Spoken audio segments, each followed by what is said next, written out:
Hello everybody, how are you? Hope you're fine now. Hope you're feeling well, guys. Welcome back to another latest update video about BTC, guys. What's going on in the Bitcoin, and what's the prediction for Bitcoin? A lot of people asking that.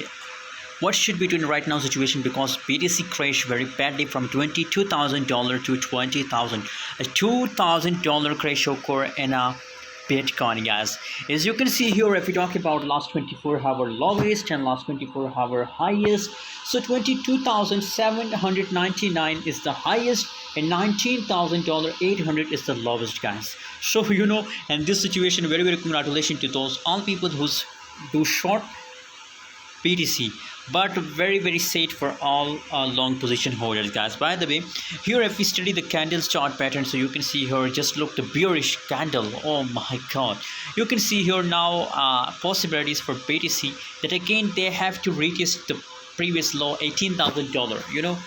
Possibilities for BTC that it's crashed to 18k, they will again come to the previous support level, guys. So if you want to do short BTC, so I think it's best time to do short in a BTC, because there is no possibilities for Bitcoin to pump. Not possibilities, only crash, guys. So only focus on short position, avoid long position, guys.